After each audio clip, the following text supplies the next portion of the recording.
আমাদের উম্মার ডেফিনেশনটা ব্যক্তিকেন্দ্রিক নয়। আমাদের আখেরি নবী মুহাম্মদ সাল্লাল্লাহু আলাইহি ওয়াসাল্লামের উম্মার ডেফিনেশনটা অনেক ব্যাপক। উম্মাহ বলতে তো আমাদের পুরো মুসলিম উম্মাহকে বোঝানো হয়। আমরা পুনর্গঠন চাচ্ছি কোন জায়গার? পুরো মুসলিম উম্মার, নাকি শুধু বাংলাদেশের, নাকি বাংলাদেশ সহ ভারতীয় উপমহাদেশের, নাকি মধ্যপ্রাচ্যের, না পুরো বিশ্বের? এখানে উম্মাহ কনসেপ্টটা অনেক অনেক ডিপ, অনেক ব্যাপক, অনেক গভীর।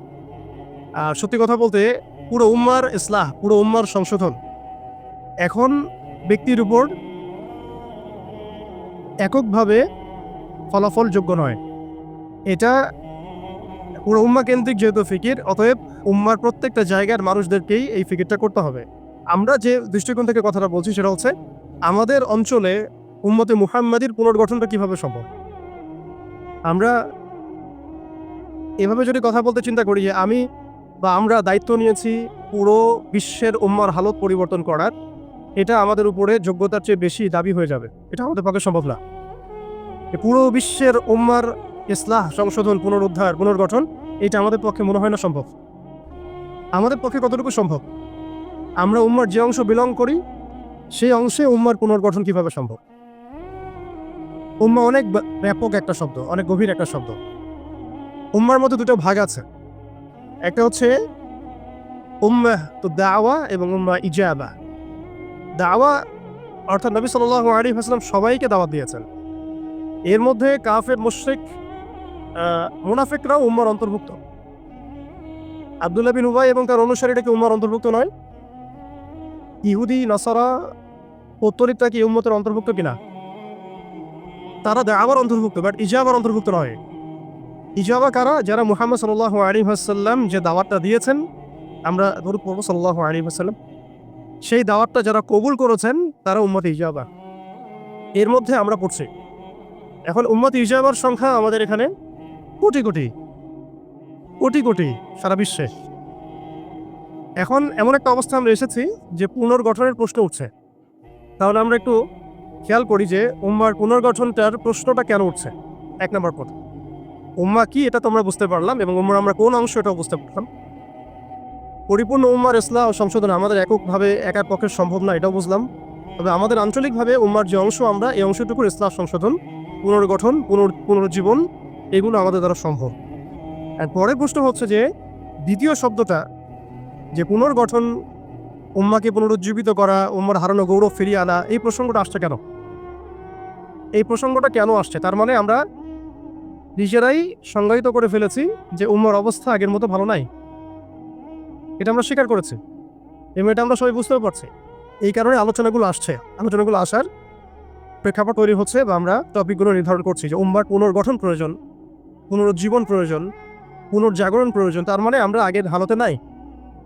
আমরা আগের হালতে নাই, এটা মাথায় আসলে আবার এটাও মাথায় আসতে হবে আগে আমরা কোন হালতে ছিলাম। আমরা আগে কোন হালতে ছিলাম? একজন ব্যক্তি রমাদান মাসে লাইলাতুল কদরে হেরা গুহায় আল্লাহ রাব্বুল আলামিনকে ডাকছেন। আল্লাহ রাব্বুল আলামিন তাকে আল কোরআনের মতো কিতাব প্রদান করছেন এবং তাকে সর্বশেষ এবং চূড়ান্ত নবী হিসেবে আল্লাহ পাক মনোনীত করছেন। কেন সেই ব্যক্তি হেরা গুহায় আল্লাহ রাব্বুল আলামিনকে এভাবে ডাকছেন? কারণ তিনি যে সমাজে বসবাস করেন সেই সমাজটাকে আইয়ামে জাহেলিয়াত বলা হতো। সে সমাজের মধ্যে শিরক ছিল, সুদ ছিল, রিবা, মাদক, নারীর অবমাননা, গোত্রীয় হানাহানি, এরকম জাহালাতে পূর্ণ একটা সমাজে তিনি আল্লাহ পাককে ডাকছিলেন। সে একজন ব্যক্তি থেকে আস্তে আস্তে দাওয়াত শুরু হলো এবং তিনি প্রথমে ম্যান দাওয়াত দিতে লাগলেন। আবু বকর, উসমান, ওমর, আলী রাদিয়াল্লাহু আনহুম আজমাইন, তাদের মধ্যে সাহাবী তৈরি হতে লাগলো। এক পর্যায়ে মক্কায় 13 বছর দাওয়াতের মধ্যে আমরা সবরের পরিচয় দিলাম, ধৈর্যের পরিচয় দিলাম। দাওয়াত অব্যাহত থাকলো, আমরা নির্যাতন, নিপীড়ন সহ্য করলাম। এক পর্যায়ে আমরা হিজরত করলাম, প্রথমে আবিসিনিয়ায়, কখনো তায়েফে, এক পর্যায়ে মদিনায় গিয়ে ইসলামী রাষ্ট্র কায়েম হলো।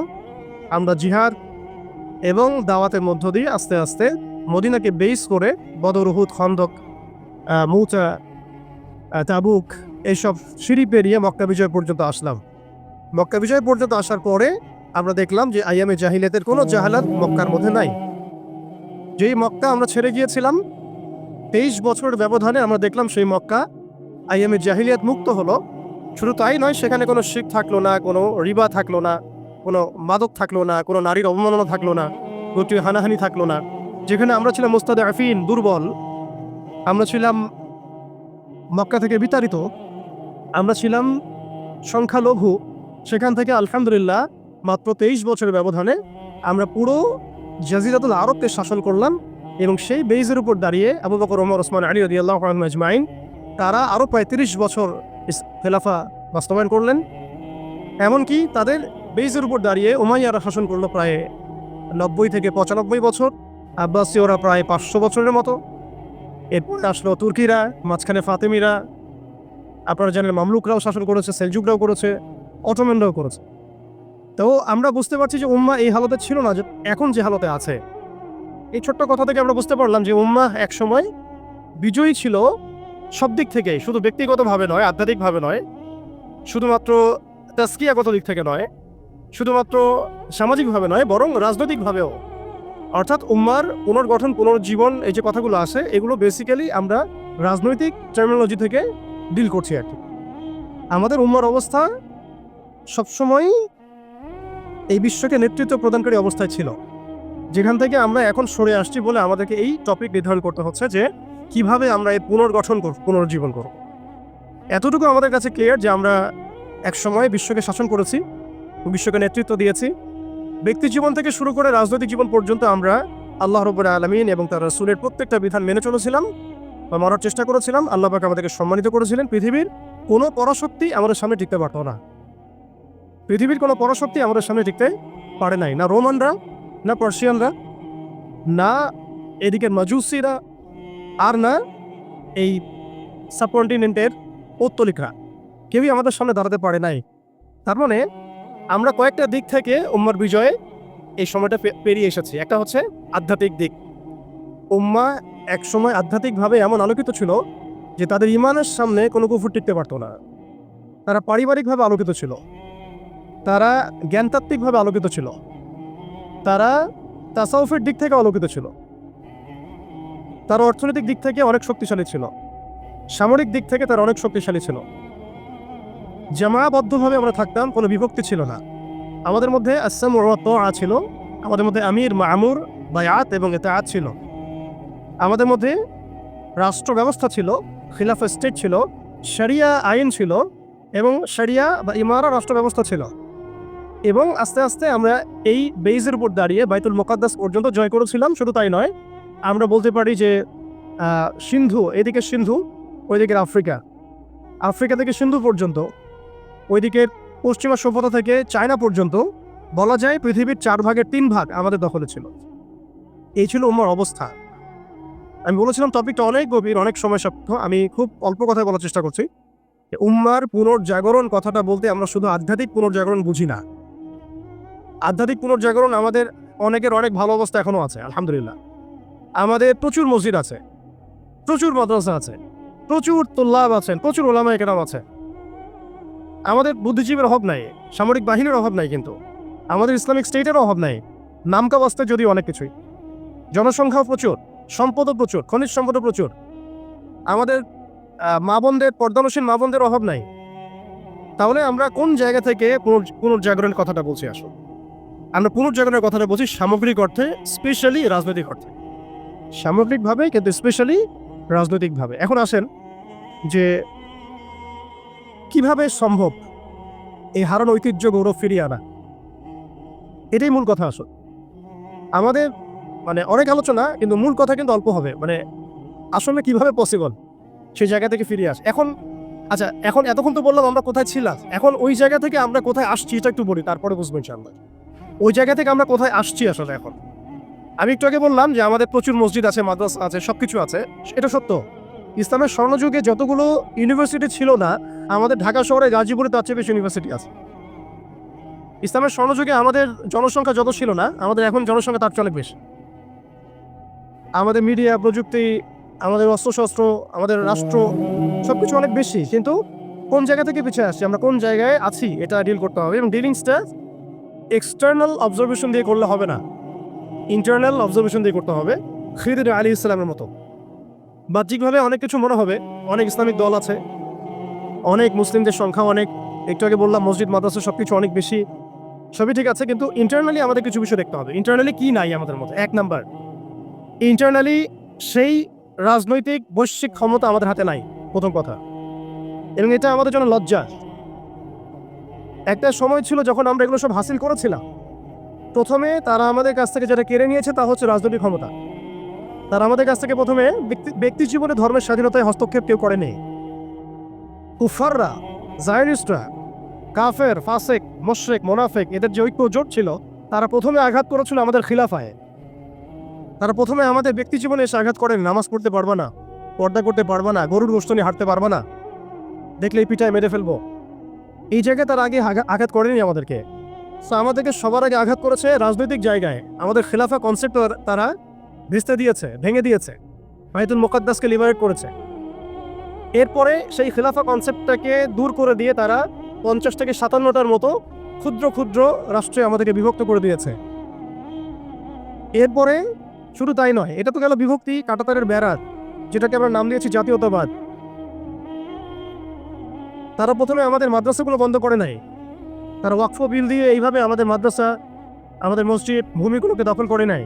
তারা প্রথমে আমাদের রাজনৈতিক ক্ষমতাটাকে কেড়ে নিয়েছে, খিলাফা কনসেপ্টটাকে ডিস্ট্রয় করেছে। এরপরে 57টার মতো টুকরা টুকরা রাষ্ট্রে আমাদেরকে ভাগ করেছে।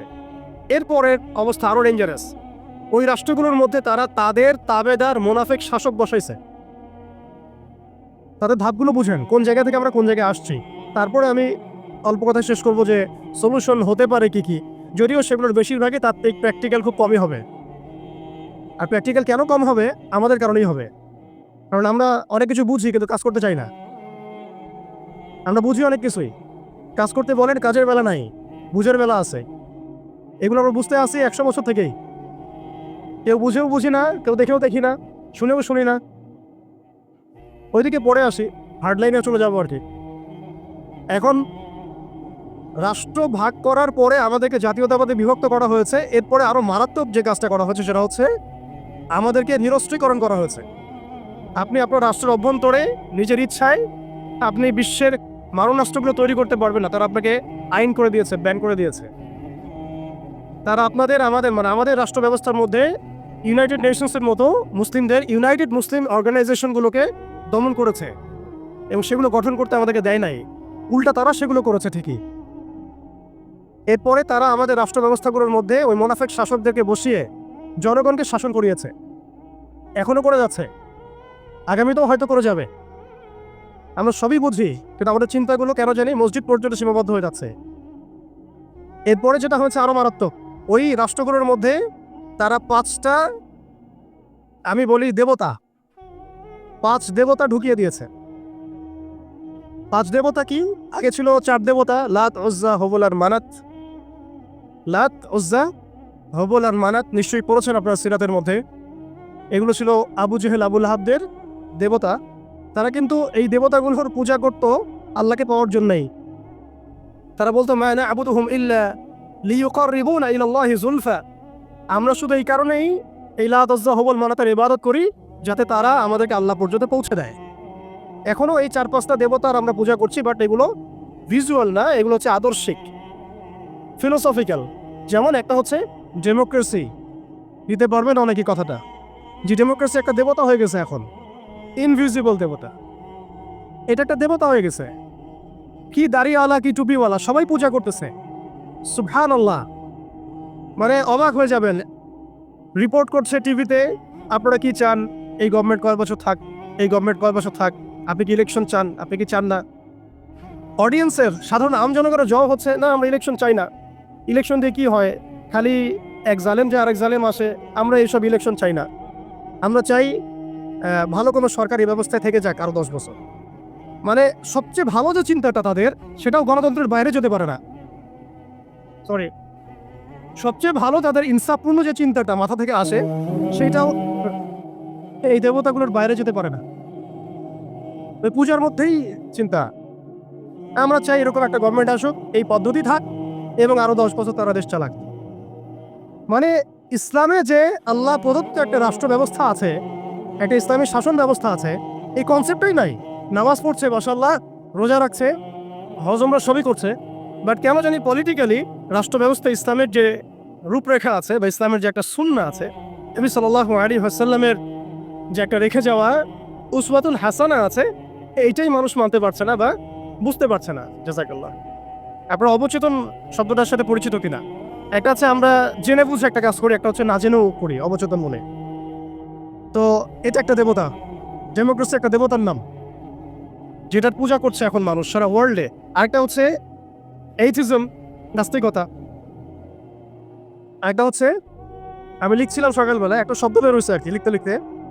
একটা হচ্ছে ডেমোক্রেসি, একটা এইথিজম, একটা ন্যাশনালিজম, একটা কমিউনিজম, আর একটা হচ্ছে সেকুলারিজম। 5টা শব্দ বললাম আর কি। এখনকার এই বিশ্ব ব্যবস্থায় ইসলামী খেলাফতকে দূর করে দিয়ে, উম্মাকে বিভক্ত করে দিয়ে, মোনাফেক শাসকদেরকে বসিয়ে ইন্টারনালি প্রত্যেকটা রাষ্ট্রে এই 5টা দেবতা বসানো হয়েছে। ডেমোক্রেসি, এইথিজম, আর বললাম কি ন্যাশনালিজম, আরেকটা কি বললাম কমিউনিজম এবং সেকুলারিজম। DANCS, কিছুটা ড্যান্সের মতো আর কি। আসলে এরা বিশ্বকে নাচাচ্ছেই, এরা এইসব মতবাদ দিয়ে বিশ্বকে নাচিয়ে বেড়াচ্ছে আর কি। তারা নিজেরা নাচে না এগুলোতে, বরং তারা এগুলোর মধ্য দিয়ে মুসলিমদেরকে নাচায়।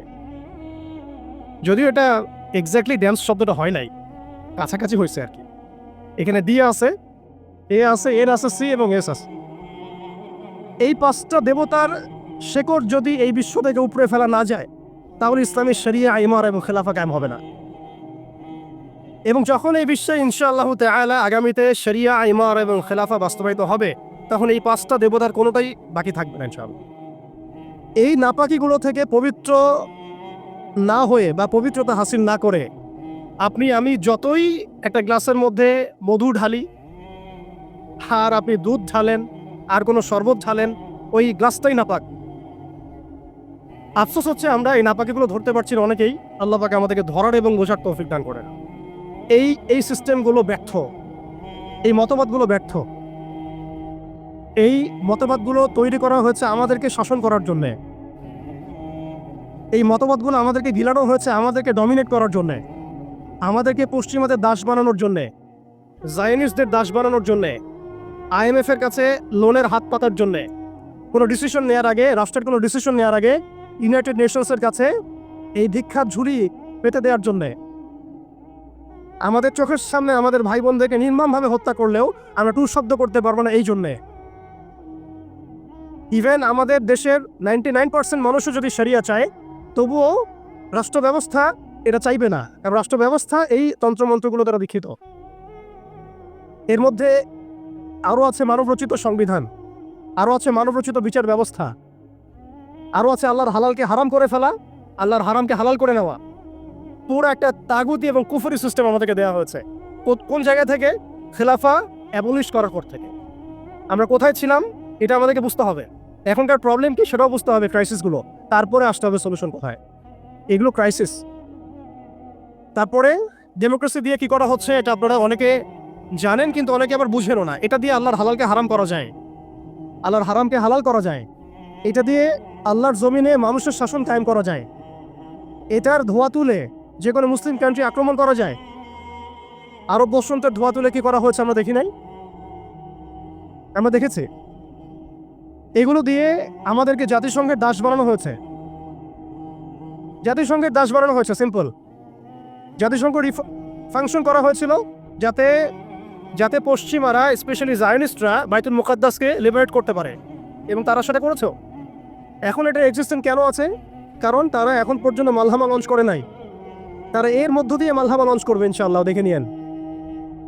এটা কেন করা হয়েছে? রাখা হয়েছে এই কারণে, যাতে প্রত্যেকটা মুসলিম কান্ট্রি ধরে ধরে একেবারে রক্তের নদী বা সমুদ্র বইয়ে দেওয়া যায়, কিন্তু আমরা কোনো ডিসিশন নেওয়ার আগে ওর দিকে তাকিয়ে থাকবো। আমাদের বাড়ির পাশেও যদি কাল আপনি দেখেন মুসলিমদেরকে জবাই করা হচ্ছে, যেটা শুরু হয়ে গেছে অলরেডি, আপনি এখন প্রতিবাদ করার জন্য জাতিসংঘের মুখোপেক্ষী। ইভেন আমরা দেখলাম প্যালেস্টাইনের পক্ষে কথা বলার জন্য নাকি মানুষ এখন জাতিসংঘের কাছে দ্বারস্থ হচ্ছে। কি হাস্যকর বিষয়! যারা এই সমস্ত সমস্যার মূল কেন্দ্র, তাদের কাছে আমরা সাহায্যের হাত পাচ্ছি, অথচ আমরা নামাজে বলছি ইয়াকা না'বুদু ওয়া ইয়াকা নাস্তাঈন। আল্লাহ, আমরা শুধু তোমারই ইবাদত করি, তোমার কাছেই সাহায্য চাই। অথচ পলিটিক্যালি আমরা আল্লাহর সাহায্য নিতে যাচ্ছি না। আল্লাহর সাহায্য তো আল্লাহর আইন, আল্লাহর বিধান, শরিয়া, ইমারা এবং খেলাফা। অনেক কথা ভাই, কথা বলতে গেলে রাত শেষ হয়ে যাবে আর কি আজকে। এখন আপনাদের ধৈর্যচ্যুতি ঘটাবো না। এখন কথা হচ্ছে, এই একটা তন্ত্র আমাদেরকে এমনভাবে নেক্সট স্রোতে ধোকা খাওয়াচ্ছে যে এই তন্ত্রের বেড়াজলে যারাই পড়েছে তারাই কখনো আর খিলাফা কনসেপ্টের দিকে আসতে পারে নাই, কখনো পসিবল হয় নাই। যত দাড়ি টুপি নিয়ে গিয়েছেন কখনো পসিবল হয় নাই। এটা প্রমাণিত, এটা বিগত 100 বছরের হিস্ট্রি থেকে প্রমাণিত। এইটা দিয়ে মন্দের ভালো কিছু প্রতিবাদ করা যেতে পারে, কিন্তু ওই প্রতিবাদে পশ্চিমাদের কিছু যায় আসে না। আপনি 1 কোটি মানুষকে দিয়ে মার্চ ফর গাজা করেন, কিচ্ছু যায় আসে না, ওদের কিচ্ছু যায় আসে না। অনেস্টলি স্পিকিং, ওদের জুলুমের চামড়া এত মোটা যে ওরা একটা হলের মধ্যে বসে থাকা 1000টা শিশু, একটা স্কুলে পড়তে যাওয়া 1000টা বাচ্চা, একটা হাসপাতালে চিকিৎসা নিতে যাওয়া 1000টা বাচ্চাকে একটা বোমে মিসাইল উড়াই দিবে, কিছু যায় আসে না ওদের। এরা ফেরাউন এই যুগের, এরা নমরুদ, এরা এই যুগের হামান, কারুন, ফেরাউন। এদের প্রতি দয়া দেখানো মানে হচ্ছে আমরা মিসগাইডেড। এদের সাথে দয়া দেখানোর কোনো ভাষা থাকতে পারে না। এদের সাথে দয়া দেখানোর কোনো ভাষা আমাদের থাকতে পারে না। এদের সাথে ভাষা একটাই হতে পারে, সেটা জিহাদের ভাষা, কিতালের ভাষা। এই বিষয়গুলো স্পষ্ট করে আপনাকে গণতন্ত্র বলতে দিবে না। এই বিষয়গুলো স্পষ্ট করে আপনাকে সেকুলারিজম বলতে দিবে না, কমিউনিজম বলতে দিবে না, এথিজম বলতে দিবে না, এবং এই ডেমোক্রেসি বলতে দিবে না।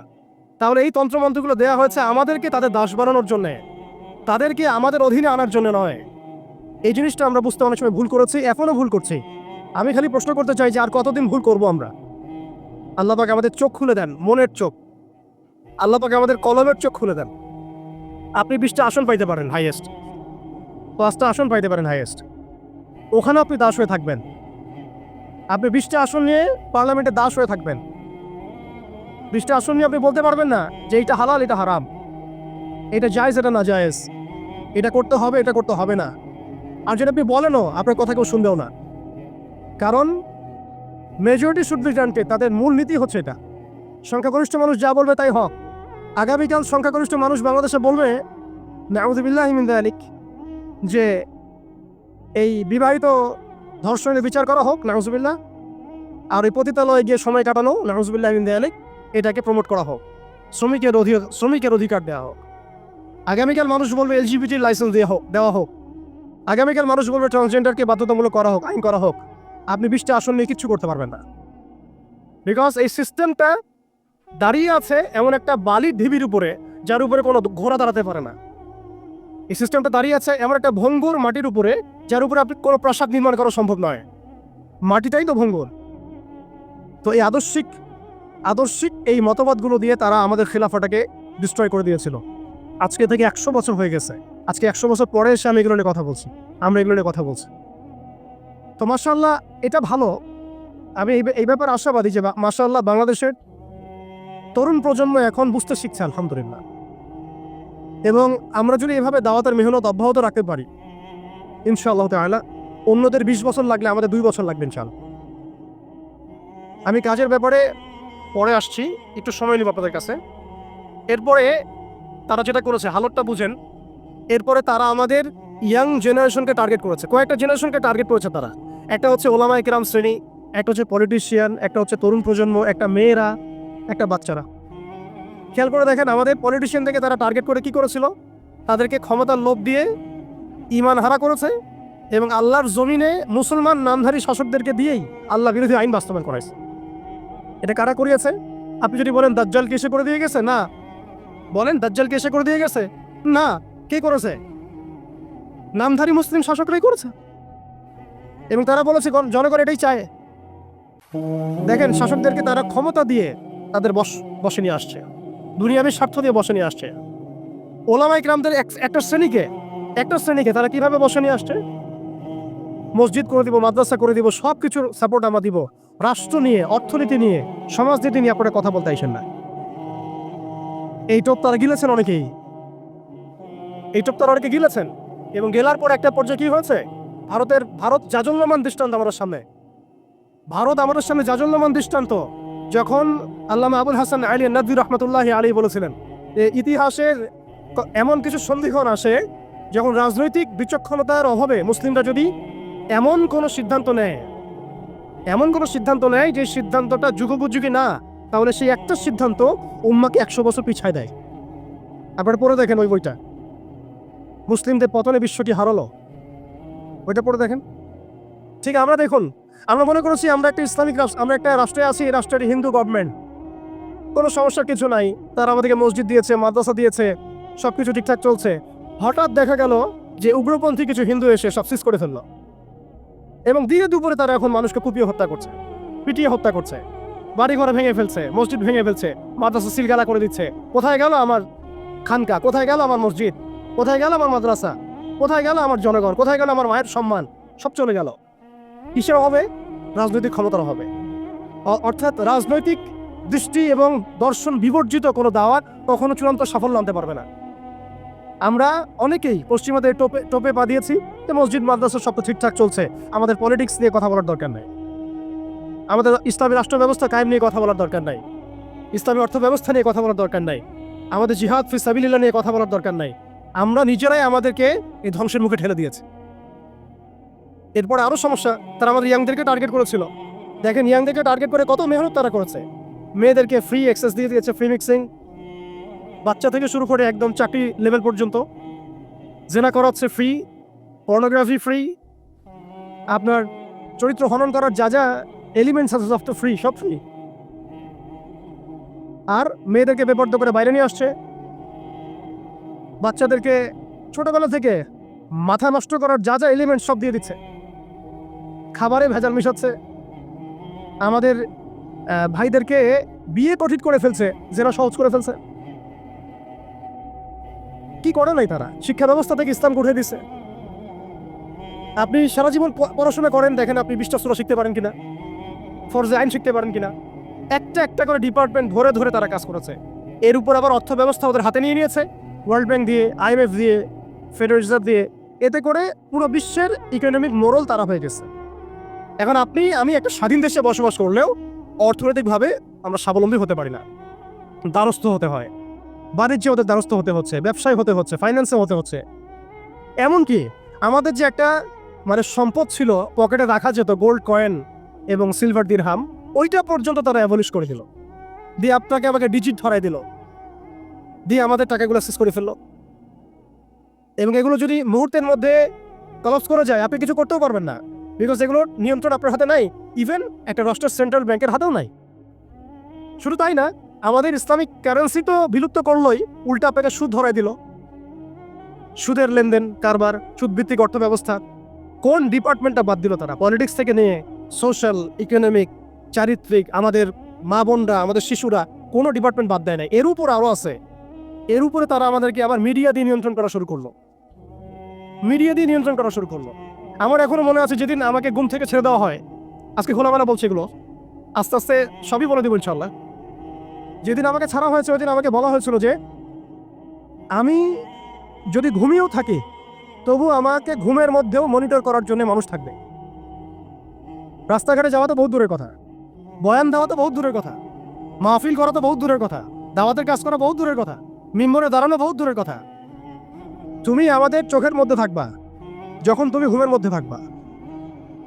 তো এটা আমরা তখন শিখেছি যে মানুষের প্রাইভেট লাইফ বলতে কিছু বাকি রাখে নাই তারা। আপনি ফোন নিয়ে যা করতেছেন এভরিথিং তারা মনিটর করতে পারে, এভরিথিং। কাকে মেসেজ করতেছেন, অনেক ভাই তখন আমার সাথে দেখা করতে আসলে আমরা ইগনোর করতাম তার ভালোর জন্যই, বিকজ সে বিপদে পড়বে আমার সাথে দেখা করতে আসলে। এবং আপনি যেটা বলবেন সে বলার জায়গাটা আপনাকে দেওয়া হয় নাই, রাখা হয় নাই, আপনি ট্রিগারের সামনে আছেন। তো আল্লাহ পাকে সন্তুষ্টির জন্য কথা শুনেছি, অনেক সহ্য করেছি, মেনে নিয়েছি, গালি মন্দও খেয়েছি।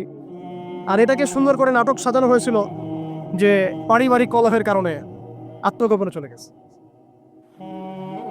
তো পারিবারিক কলহের কারণে আত্মগোপনে আমার সাথে আরো 4 জন কিভাবে গেল? আমার গাড়িও। আমাদের উম্মার ডেফিনেশনটা ব্যক্তিকেন্দ্রিক নয়, আমাদের আখেরি নবী মুহাম্মদ সাল্লাল্লাহু আলাইহি ওয়াসাল্লামের উম্মার ডেফিনেশনটা অনেক ব্যাপক। উম্মাহ বলতে তো আমাদের পুরো মুসলিম উম্মাহকে বোঝানো হয়। আমরা পুনর্গঠন চাচ্ছি কোন জায়গার? পুরো মুসলিম উম্মার, নাকি শুধু বাংলাদেশের, নাকি বাংলাদেশ সহ ভারতীয় উপমহাদেশের, নাকি মধ্যপ্রাচ্যের, না পুরো বিশ্বের? এখানে উম্মাহ কনসেপ্টটা অনেক অনেক ডিপ, অনেক ব্যাপক, অনেক গভীর। আর সত্যি কথা বলতে পুরো উম্মার ইসলাহ, পুরো উম্মার সংশোধন এখন ব্যক্তির উপর এককভাবে ফলাফলযোগ্য নয়। এটা পুরো উম্মাহ কেন্দ্রিক যেহেতু ফিকির, অতএব উম্মার প্রত্যেকটা জায়গার মানুষদেরকেই এই ফিকিরটা করতে হবে। আমরা যে দৃষ্টিকোণ থেকে কথাটা বলছি সেটা হচ্ছে আমাদের অঞ্চলে উম্মতে মুহাম্মাদির পুনর্গঠনটা কিভাবে সম্ভব। আমরা এভাবে যদি কথা বলতে চিন্তা করি যে আমি বা আমরা দায়িত্ব নিয়েছি পুরো বিশ্বের উম্মার হালত পরিবর্তন করার, এটা আমাদের উপরে যোগ্যতার চেয়ে বেশি দাবি হয়ে যাবে। এটা আমাদের পক্ষে সম্ভব না। পুরো বিশ্বের উম্মার ইসলাহ, সংশোধন, পুনরুদ্ধার, পুনর্গঠন এটা আমাদের পক্ষে মনে হয় না সম্ভব। আমাদের পক্ষে কতটুকু সম্ভব? আমরা উম্মার যে অংশ বিলং করি সেই অংশে উম্মার পুনর্গঠন কিভাবে সম্ভব। উম্মাহ অনেক ব্যাপক একটা শব্দ, অনেক গভীর একটা শব্দ। উম্মার মধ্যে দুটো ভাগ আছে, একটা হচ্ছে উম্মাহ তো দাওয়া এবং উম্মাহ ইজাবা। দাওয়া অর্থাৎ নবী সাল্লাল্লাহু আলাইহি ওয়াসাল্লাম সবাইকে দাওয়াত দিয়েছেন। এর মধ্যে কাফের, মুশরিক, মুনাফিকরাও উম্মার অন্তর্ভুক্ত। আব্দুল্লাহ বিন উবাই এবং তার অনুসারীরা কি উম্মার অন্তর্ভুক্ত নয়? ইহুদি, নাসারা, পৌত্তলিকটা কি উম্মতের অন্তর্ভুক্ত কিনা? তারা দাওয়ার অন্তর্ভুক্ত, বাট ইজাবার অন্তর্ভুক্ত নয়। ইজাবা কারা? যারা মুহাম্মদ সাল্লাল্লাহু আলাইহি ওয়াসাল্লাম যে দাওয়াতটা দিয়েছেন, আমরা দরুদ পড়ব সাল্লাল্লাহু আলাইহি ওয়াসাল্লাম, সেই দাওয়াতটা যারা কবুল করেছেন তারা উম্মতে ইজাবা। এর মধ্যে আমরা পড়ছি। এখন উম্মতে ইজাবার সংখ্যা আমাদের এখানে কোটি কোটি কোটি কোটি সারা বিশ্বে। এখন এমন একটা অবস্থা আমরা এসেছি যে পুনর্গঠনের প্রশ্ন উঠছে। তাহলে আমরা একটু খেয়াল করি যে উম্মার পুনর্গঠনটার প্রশ্নটা কেন উঠছে। এক নম্বর পথ, উম্মা কি এটা তো আমরা বুঝতে পারলাম, এবং উম্মার আমরা কোন অংশ এটাও বুঝতে পারলাম। পরিপূর্ণ উম্মার ইসলাহ ও সংশোধন আমাদের এককভাবে একার পক্ষে সম্ভব না, এটাও বুঝলাম। তবে আমাদের আঞ্চলিকভাবে উম্মার যে অংশ, আমরা এই অংশটুকুর ইসলাহ, সংশোধন, পুনর্গঠন, পুনরুজ্জীবন এগুলো আমাদের দ্বারা সম্ভব।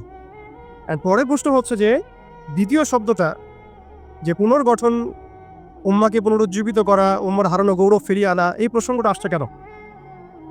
এই প্রসঙ্গটা কেন আসছে? তার মানে আমরা নিজেরাই সংজ্ঞায়িত করে ফেলেছি যে উম্মার অবস্থা আগের মতো ভালো নাই। এটা আমরা স্বীকার করেছি এবং এটা আমরা সবাই বুঝতেও পারছি। এই কারণে আলোচনাগুলো আসছে। আলোচনাগুলো আসার প্রেক্ষাপট তৈরি হচ্ছে বা আমরা টপিকগুলো নির্ধারণ করছি যে উম্মার পুনর্গঠন প্রয়োজন, পুনরুজ্জীবন প্রয়োজন, পুনর্জাগরণ প্রয়োজন। তার মানে আমরা আগের হালতে নাই। আমরা আগের হালতে নাই, এটা মাথায় আসলে আবার এটাও মাথায় আসতে হবে আগে আমরা কোন হালতে ছিলাম। আমরা আগে কোন হালতে ছিলাম? একজন ব্যক্তি রমাদান মাসে লাইলাতুল কদরে হেরা গুহায় আল্লাহ রাব্বুল আলামিনকে ডাকছেন, আল্লাহ রাব্বুল আলামিন তাকে আল কোরআনের মতো কিতাব প্রদান করছেন এবং তাকে সর্বশেষ এবং চূড়ান্ত নবী হিসেবে আল্লাহ পাক মনোনীত করছেন। কেন সেই ব্যক্তি হেরা গুহায় আল্লাহ রাব্বুল আলামিনকে এভাবে ডাকছেন? কারণ তিনি যে সমাজে বসবাস করেন সেই সমাজটাকে আইয়ামে জাহেলিয়াত বলা হতো। সে সমাজের মধ্যে শিরক ছিল, সুদ ছিল, রিবা, মাদক, নারীর অবমাননা, গোত্রীয় হানাহানি, এরকম জাহালাতেপূর্ণ একটা সমাজে তিনি আল্লাহ পাককে ডাকছিলেন। সে একজন ব্যক্তি থেকে আস্তে আস্তে দাওয়াত শুরু হলো এবং তিনি প্রথমে ম্যান দাওয়াত দিতে লাগলেন। আবু বকর, ওসমান, ওমর, আলী রাদিয়াল্লাহু আনহুম আজমাইন, তাদের মধ্যে সাহাবী তৈরি হতে লাগলো। এক পর্যায়ে মক্কায় 13 বছর দাওয়াতের মধ্যে আমরা সবরের পরিচয় দিলাম, ধৈর্যের পরিচয় দিলাম, দাওয়াত অব্যাহত থাকলো, আমরা নির্যাতন নিপীড়ন সহ্য করলাম। এক পর্যায়ে আমরা হিজরত করলাম, প্রথমে আবিসিনিয়ায়, কখনো তায়েফে, এক পর্যায়ে মদিনায় গিয়ে ইসলামের রাষ্ট্র কায়েম হলো। আমরা জিহাদ এবং দাওয়াতের মধ্য দিয়ে আস্তে আস্তে মদিনাকে বেস করে বদর, উহুদ, খন্দক, মুতা, তাবুক এইসব সিঁড়ি পেরিয়ে মক্কা বিজয় পর্যন্ত আসলাম। মক্কা বিজয় পর্যন্ত আসার পরে আমরা দেখলাম যে আইয়ামে জাহিলিয়াতের কোনো জাহালাত মক্কার মধ্যে নাই। যেই মক্কা আমরা ছেড়ে গিয়েছিলাম 23 বছরের ব্যবধানে আমরা দেখলাম সেই মক্কা আইয়ামে জাহিলিয়াত মুক্ত হলো। শুধু তাই নয়, সেখানে কোনো শিরক থাকলো না, কোনো রিবা থাকলো না, কোনো মাদক থাকলো না, কোনো নারীর অবমাননা থাকলো না, গোত্রীয় হানাহানি থাকলো না। যেখানে আমরা ছিলাম মুস্তাদআফিন, দুর্বল, আমরা ছিলাম মক্কা থেকে বিতাড়িত, আমরা ছিলাম সংখ্যালঘু, সেখান থেকে আলহামদুলিল্লাহ মাত্র 23 বছরের ব্যবধানে আমরা পুরো জাজিরাতুল আরবকে শাসন করলাম। এবং সেই বেইজের উপর দাঁড়িয়ে আবু বকর, ওমর, ওসমান, আলী রাদিয়াল্লাহু আনহুম আজমাইন তারা আরও প্রায় 30 বছর খেলাফা বাস্তবায়ন করলেন। এমনকি তাদের বেজের উপর দাঁড়িয়ে উমাইয়ারা শাসন করলো প্রায় 90 থেকে 95 বছর, আব্বাসীয়রা প্রায় 500 বছরের মতো। এরপর আসলো তুর্কিরা, মাঝখানে ফাতেমিরা, আপনারা জানেন মামলুকরাও শাসন করেছে, সেলজুকরাও করেছে, অটোম্যানরাও করেছে। তো আমরা বুঝতে পারছি যে উম্মাহ এই হালতে ছিল না যে এখন যে হালতে আছে। এই ছোট্ট কথা থেকে আমরা বুঝতে পারলাম যে উম্মাহ একসময় বিজয়ী ছিল সব দিক থেকে, শুধু ব্যক্তিগতভাবে নয়, আধ্যাত্মিকভাবে নয়, শুধুমাত্র তাস্কিয়াগত দিক থেকে নয়, শুধুমাত্র সামাজিকভাবে নয়, বরং রাজনৈতিকভাবেও। অর্থাৎ উম্মার পুনর্গঠন, পুনর্জীবন, এই যে কথাগুলো আসে এগুলো বেসিক্যালি আমরা রাজনৈতিক টার্মিনোলজি থেকে ডিল করছি আর কি। আমাদের উম্মার অবস্থা সবসময় এই বিশ্বকে নেতৃত্ব প্রদানকারী অবস্থায় ছিল, যেখান থেকে আমরা এখন সরে আসছি বলে আমাদেরকে এই টপিক নির্ধারণ করতে হচ্ছে যে কিভাবে আমরা এই পুনর্গঠন করব, পুনর্জীবন করব। এতটুকু আমাদের কাছে ক্লিয়ার যে আমরা একসময় বিশ্বকে শাসন করেছি, বিশ্বকে নেতৃত্ব দিয়েছি। ব্যক্তি জীবন থেকে শুরু করে রাজনৈতিক জীবন পর্যন্ত আমরা আল্লাহ রাব্বুল আলামিন এবং তার রাসূলের প্রত্যেকটা বিধান মেনে চলেছিলাম বা মানার চেষ্টা করেছিলাম। আল্লাহ পাক আমাদেরকে সম্মানিত করেছিলেন। পৃথিবীর কোনো পরাশক্তি আমাদের সামনে টিকতে পারত না। পৃথিবীর কোনো পরাশক্তি আমাদের সামনে টিকতে পারে নাই, না রোমানরা, না পার্সিয়ানরা, না এদিকের মাজুসিরা, আর না এই সাবকন্টিনেন্টের পৌত্তলিকরা। কেউই আমাদের সামনে দাঁড়াতে পারে নাই। তার মানে আমরা কয়েকটা দিক থেকে উম্মার বিজয়ে এই সময়টা পেরিয়ে এসেছি। একটা হচ্ছে আধ্যাত্মিক দিক। উম্মাহ এক সময় আধ্যাত্মিকভাবে এমন আলোকিত ছিল যে তাদের ইমানের সামনে কোনো কুফর টিকতে পারত না।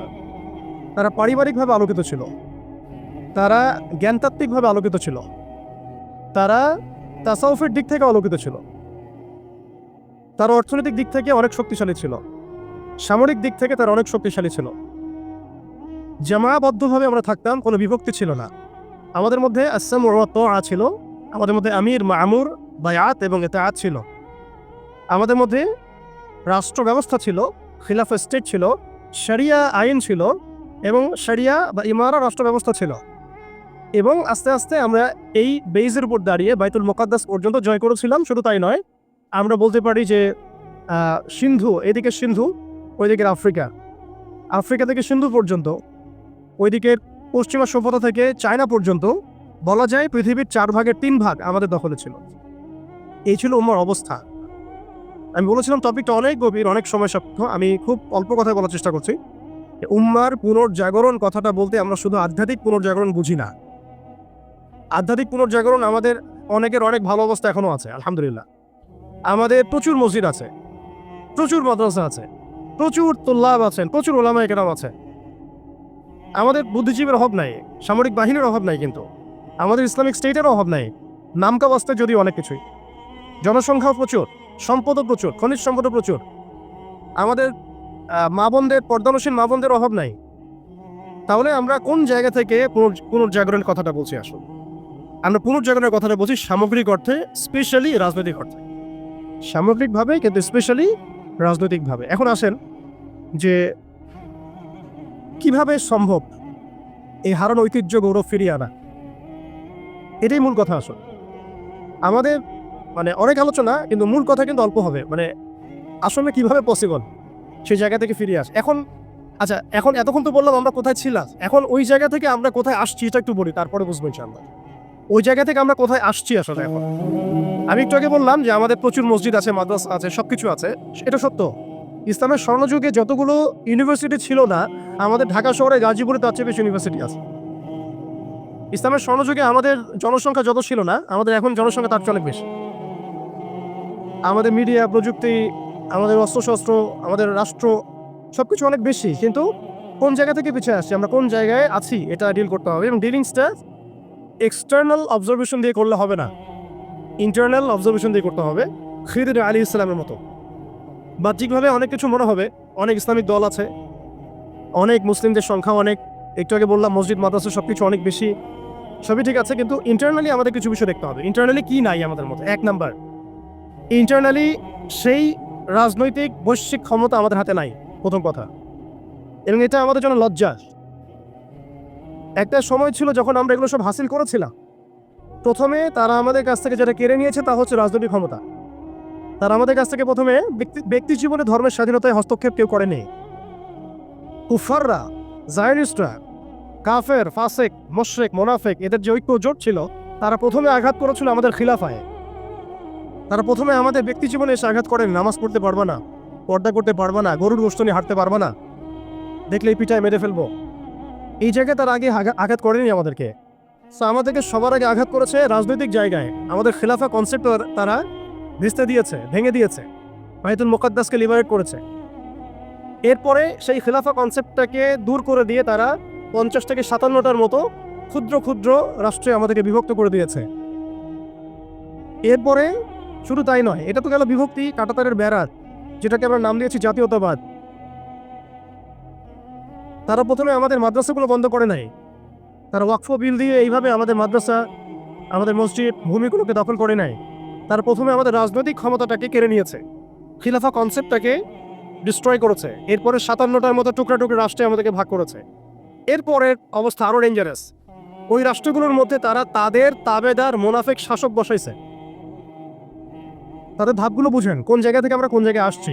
তারপরে আমি অল্প কথা শেষ করব যে সলিউশন হতে পারে কি কি, যদিও সেগুলোর বেশিরভাগই তাত্ত্বিক, প্র্যাকটিক্যাল খুব কমই হবে।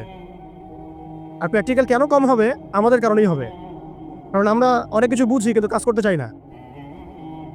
আমরা বুঝি অনেক কিছুই, কাজ করতে বলেন কাজের বেলা নাই, বুঝের বেলা আছে। এগুলো আমরা বুঝতে আসি 100 বছর থেকেই।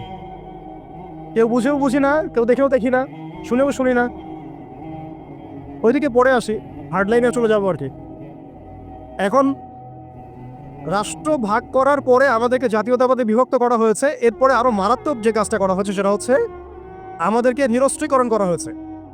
আপনি আপনার রাষ্ট্রের অভ্যন্তরে নিজের ইচ্ছায় আপনি বিশ্বের মারণাস্ত্রগুলো তৈরি করতে পারবেন না। তারা আপনাকে আইন করে দিয়েছে, ব্যান করে দিয়েছে। তারা আমাদের রাষ্ট্র ব্যবস্থার মধ্যে ইউনাইটেড নেশনসের মতো মুসলিমদের ইউনাইটেড মুসলিম অর্গানাইজেশনগুলোকে দমন করেছে এবং সেগুলো গঠন করতে আমাদেরকে দেয় নাই। উল্টা তারা সেগুলো করেছে ঠিকই। এরপরে তারা আমাদের রাষ্ট্র ব্যবস্থাগুলোর মধ্যে ওই মুনাফিক শাসকদেরকে বসিয়ে জনগণকে শাসন করিয়েছে। এখনো করে যাচ্ছে, আগামীতেও হয়তো করে যাবে। আমরা সবই বুঝি, কিন্তু আমাদের চিন্তাগুলো কেন জানি মসজিদ পর্যন্ত সীমাবদ্ধ হয়ে যাচ্ছে। এরপরে যেটা হয়েছে আরো মারাত্মক, ওই রাষ্ট্রগুলোর মধ্যে তারা 5টা, আমি বলি দেবতা, 5 দেবতা ঢুকিয়ে দিয়েছে। 5 দেবতা কি? আগে ছিল 4 দেবতা, লাত, উজ্জা, হবল আর মানাত। লাত, উজ্জা, হবল আর মানাত নিশ্চয়ই পড়েছেন আপনারা সিরাতের মধ্যে। এগুলো ছিল আবু জেহেল, আবু লাহাবদের দেবতা। তারা কিন্তু এই দেবতাগুলোর পূজা করত আল্লাহকে পাওয়ার জন্যই। তারা বলতো মা না'বুদুহুম ইল্লা লিয়ুকাররিবুনা ইলাল্লাহি যুলফা।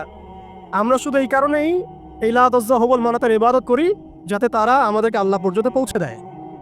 এখনও এই 4-5টা দেবতার আমরা পূজা করছি, বাট এগুলো ভিজুয়াল না, এগুলো হচ্ছে আদর্শিক, ফিলোসফিক্যাল। যেমন একটা হচ্ছে ডেমোক্রেসি, দিতে পারবেন অনেকই কথাটা, যে ডেমোক্রেসি একটা দেবতা হয়ে গেছে এখন, ইনভিজিবল দেবতা। এটা একটা দেবতা হয়ে গেছে। কি দাড়িওয়ালা, কি টুপিওয়ালা, সবাই পূজা করতেছে। সুবহানাল্লাহ, মানে অবাক হয়ে যাবেন। রিপোর্ট করছে টিভিতে, আপনারা কি চান এই গভর্নমেন্ট কয় বছর থাক, এই গভর্নমেন্ট কয় বছর থাক, আপনি কি ইলেকশন চান, আপনি কি চান না? অডিয়েন্সের, সাধারণ আম জনগণের জবাব হচ্ছে না, আমরা ইলেকশন চাই না। ইলেকশন দিয়ে কি হয়? খালি এক জালেম যে আরেক জালেম আসে, আমরা এইসব ইলেকশন চাই না। আমরা চাই ভালো কোনো সরকারি ব্যবস্থায় থেকে যাক আরও 10 বছর। মানে সবচেয়ে ভালো যে চিন্তাটা তাদের, সেটাও গণতন্ত্রের বাইরে যেতে পারে না। সরি, সবচেয়ে ভালো তাদের ইনসাফপূর্ণ যে চিন্তাটা মাথা থেকে আসে, সেইটাও এই দেবতাগুলোর বাইরে যেতে পারে না। ওই পূজার মধ্যেই চিন্তা। আমরা চাই এরকম একটা গভর্নমেন্ট আসুক, এই পদ্ধতি থাক এবং আরো 10 বছর তারা দেশ চালাক। মানে ইসলামে যে আল্লাহ প্রদত্ত একটা রাষ্ট্র ব্যবস্থা আছে, একটা ইসলামী শাসন ব্যবস্থা আছে, এই কনসেপ্টটাই নাই। নামাজ পড়ছে, মাশাআল্লাহ, রোজা রাখছে, হজ উমরা সবই করছে, বাট কেন জানি পলিটিক্যালি রাষ্ট্র ব্যবস্থা, ইসলামের যে রূপরেখা আছে বা ইসলামের যে একটা সুন্নাহ আছে, নবী সাল্লাল্লাহু আলাইহি ওয়াসাল্লামের যে একটা রেখে যাওয়া উসওয়াতুল হাসানা আছে, এইটাই মানুষ মানতে পারছে না বা বুঝতে পারছে না। জাযাকাল্লাহ। আপনারা অবচেতন শব্দটার সাথে পরিচিত কিনা? একটা আছে আমরা জেনে বুঝে একটা কাজ করি, একটা হচ্ছে না জেনেও করি, অবচেতন মনে। তো এটা একটা দেবতা, ডেমোক্রেসি একটা দেবতার নাম, যেটার পূজা করছে এখন মানুষ সারা ওয়ার্ল্ডে। আরেকটা হচ্ছে এইথিজম, নাস্তিকতা। একটা হচ্ছে আমি লিখছিলাম সকালবেলা একটা শব্দ বের হয়েছে আর কি লিখতে লিখতে, একটা হচ্ছে ডেমোক্রেসি, একটা এথিজম, একটা ন্যাশনালিজম, একটা কমিউনিজম, আর একটা হচ্ছে সেকুলারিজম। 5টা শব্দ বললাম আর কি। এখনকার এই বিশ্ব ব্যবস্থায় ইসলামী খেলাফতকে দূর করে দিয়ে, উম্মাকে বিভক্ত করে দিয়ে, মোনাফেক শাসকদেরকে বসিয়ে ইন্টারনালি প্রত্যেকটা রাষ্ট্রে এই 5টা দেবতা বসানো হয়েছে। ডেমোক্রেসি, এথিজম, আর বললাম কি ন্যাশনালিজম, আরেকটা কি বললাম, কমিউনিজম এবং সেকুলারিজম, DANCS। কিছুটা ড্যান্সের মতো আর কি। আসলে এরা বিশ্বকে নাচাচ্ছেই, এরা এইসব মতবাদ দিয়ে বিশ্বকে নাচিয়ে বেড়াচ্ছে আর কি। তারা নিজেরা নাচে না এগুলোতে, বরং তারা এগুলোর মধ্য দিয়ে মুসলিমদেরকে নাচায়। যদিও এটা এক্স্যাক্টলি ড্যান্স শব্দটা হয় নাই, কাছাকাছি হয়েছে আর কি। এখানে ডি আছে, এ আছে, এর আছে, সি এবং এস আছে। এই 5টা দেবতার শেকড় যদি এই বিশ্ব থেকে উপরে ফেলা না যায়, তাহলে ইসলামী শরিয়া, ইমারা এবং খেলাফা কায়েম হবে না। এবং যখন এই বিশ্বে ইনশাআল্লাহ তাআলা আগামীতে শরিয়া, ইমারা এবং খেলাফা বাস্তবায়িত হবে, তখন এই 5টা দেবতার কোনোটাই বাকি থাকবে না ইনশাআল্লাহ। এই নাপাকিগুলো থেকে পবিত্র না হয়ে বা পবিত্রতা হাসিল না করে আপনি আমি যতই একটা গ্লাসের মধ্যে মধু ঢালি, আর আপনি দুধ ঢালেন, আর কোনো শরবত ঢালেন, ওই গ্লাসটাই নাপাক। আফসোস হচ্ছে আমরা এই নাপাকিগুলো ধরতে পারছি না অনেকেই। আল্লাহ পাক আমাদেরকে ধরার এবং বোঝার তৌফিক দান করেন। এই সিস্টেমগুলো ব্যর্থ, এই মতবাদগুলো ব্যর্থ। এই মতবাদগুলো তৈরি করা হয়েছে আমাদেরকে শাসন করার জন্যে।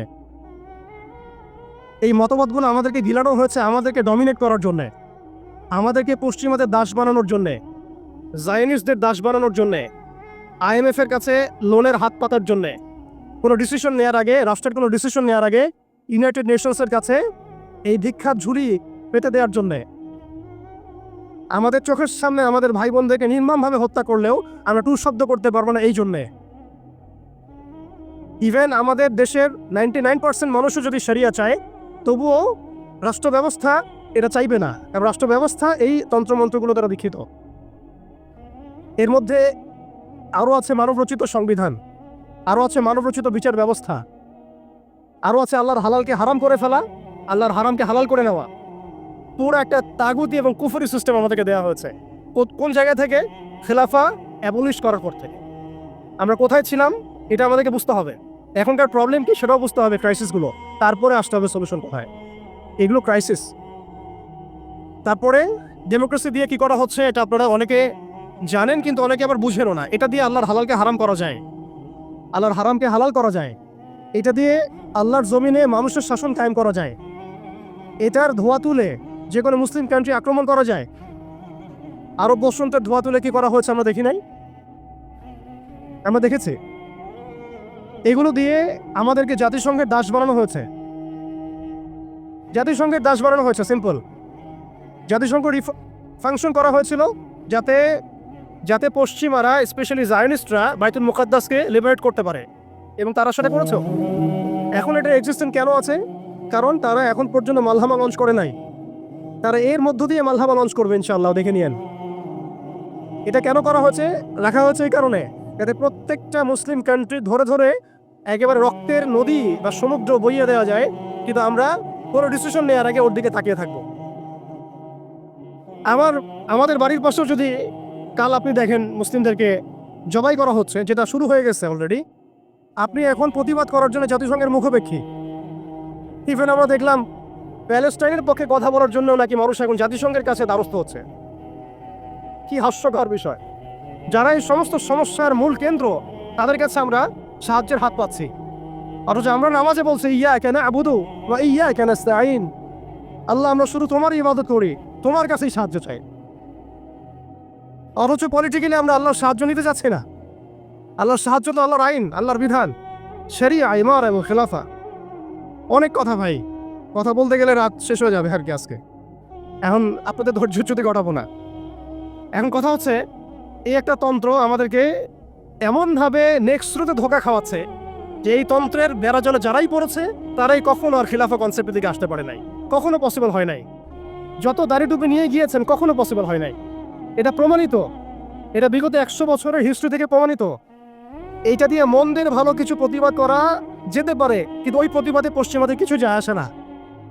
আপনি 1 কোটি মানুষকে দিয়ে মার্চ ফর গাজা করেন, কিচ্ছু যায় আসে না ওদের, কিচ্ছু যায় আসে না। অনেস্টলি স্পিকিং, ওদের জুলুমের চামড়া এত মোটা যে ওরা একটা হলের মধ্যে বসে থাকা 1000টা শিশু, একটা স্কুলে পড়তে যাওয়া 1000টা বাচ্চা, একটা হাসপাতালে চিকিৎসা নিতে যাওয়া 1000টা বাচ্চাকে একটা বোমে মিসাইল উড়াই দিবে, কিছু যায় আসে না ওদের।